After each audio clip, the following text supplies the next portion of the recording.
Hello साथियों, नमस्कार। आपने देखना शुरू कर दिया है आपका अपना YouTube channel DS Mishra official और आपके अपने चैनल पर शिक्षा विभाग के आज के बहुत बड़े फैसले के वीडियो के साथ हाजिर हूं और स्वागत करता हूं इस नए वीडियो सेशन में। और बिहार के शिक्षकों के लिए, चाहे किसी भी संवर्ग के शिक्षक हों, सबके लिए आज का दिन बहुत ही खास रहा है और शिक्षा विभाग के द्वारा कई बड़े फैसले लिए गए हैं और उसके संबंध में पत्र भी जारी हो गए हैं। तो पिछले दिनों आपको याद होगा कि सभी संवर्ग के शिक्षकों, प्रधान शिक्षकों, प्रधानाध्यापक, विद्यालय अध्यापक, विशिष्ट शिक्षक, नियोजित शिक्षक, सबके सेवा निरंतरता, वेतन संरक्षण, उनके प्रमोशन और वेतन विसंगति, आपसी वरीयता, इन सब के निर्धारण के लिए समिति बनाई गई थी और इस समिति ने रिपोर्ट भी तैयार करके सौंप दी थी, लेकिन चुनावी आचार संहिता के चलते वह पब्लिश नहीं किया गया था, जो अब जारी कर दिया गया है।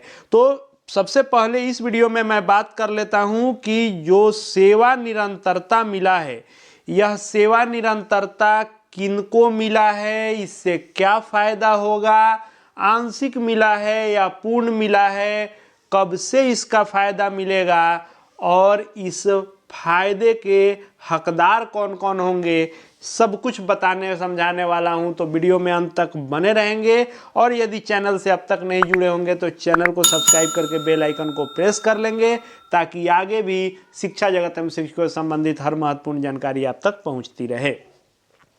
तो यह गठित कमेटी, जो 9 सदस्यीय गठित कमेटी थी, जिसने रिपोर्ट सरकार को, विभाग को सौंप दिया था, अब आचार संहिता समाप्ति और नए सरकार के गठन के बाद आज लगातार पत्र निकले हैं इस संदर्भ में। यह जो आप पत्र देख रहे हैं 4207, यह पत्र निकला है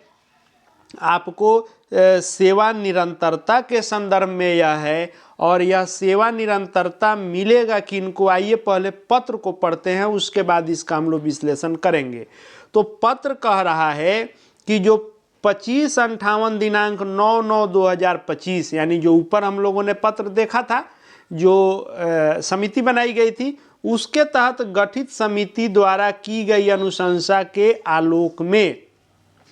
वर्ग 1 से 5 के विशिष्ट शिक्षक या विद्यालय अध्यापक को, वर्ग 6 से 8 के विशिष्ट शिक्षक विद्यालय अध्यापक के पद पर प्रोन्नति एवं वर्ग 9 से 10 के विशिष्ट शिक्षक विद्यालय अध्यापक को वर्ग 11 से 12 के विशिष्ट शिक्षक विद्यालय अध्यापक के पद पर प्रोन्नति हेतु स्थानीय निकाय अंतर्गत प्रशिक्षित शिक्षक के रूप में किए गए कार्य अवधि की गणना करना सुनिश्चित करेंगे। इस पत्र का आशय यह है कि आपको प्रमोशन मिलेगा और प्रमोशन किस आधार पर मिलेगा, तो सेवा निरंतरता के आधार पर मिलेगा। अब यह सेवा निरंतरता किनको मिलेगा,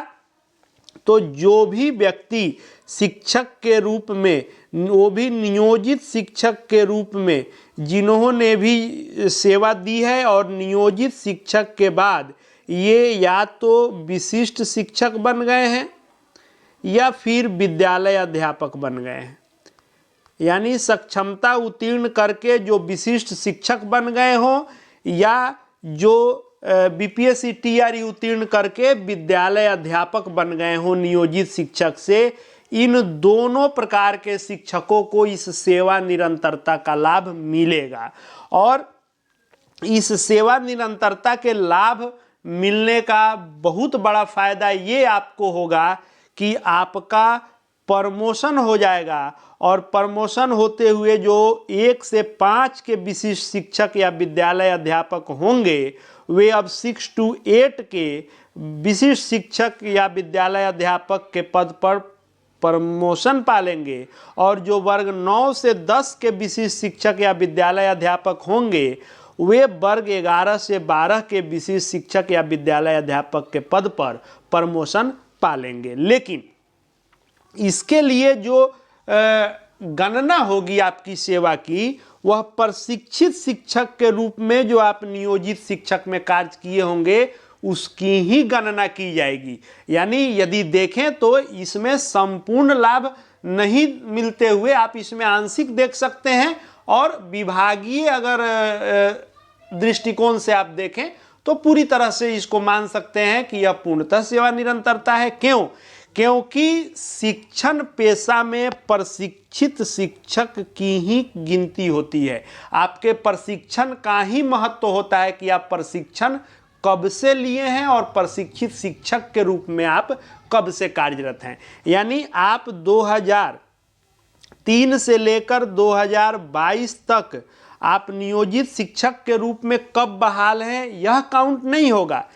आप इसमें प्रशिक्षण कब किए, या तो प्रशिक्षित ही आप बहाल हुए होंगे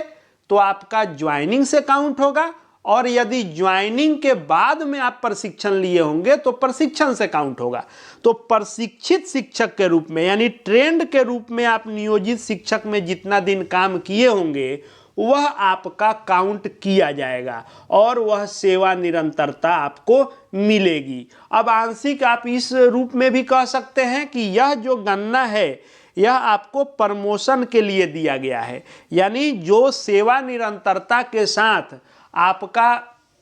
जो इंडेक्स संरक्षण है वह यदि इसमें मिला रहता तब वह सोने पर सुहागा वाली बात होती और उससे आर्थिक रूप से बहुत बड़ा बेनिफिट आपको मिलता। लेकिन फिर भी स्वागत योग्य है, सरकार और विभाग धन्यवाद के पात्र हैं कि जो भी नियोजित शिक्षक से विशिष्ट शिक्षक में या विद्यालय अध्यापक में आए थे और जो सालों से यह ताना सुन रहे थे कि आप मूर्ख बन गए, आप गलती कर गए, आप फंस गए, नियोजित ही ठीक था, उनके लिए यह बहुत बड़ी खबर है, बहुत बड़ी खुशखबरी है कि उनको अब सेवा निरंतरता का लाभ मिलेगा और आपका प्रमोशन भी उससे होगा और प्रमोशन के साथ साथ आपकी यह सेवा अवधि प्रशिक्षित शिक्षक के रूप में काउंट होगी, जिससे आपको आगे भी सेवा में बहुत सारा फायदा मिलेगा। उसके साथ ही साथ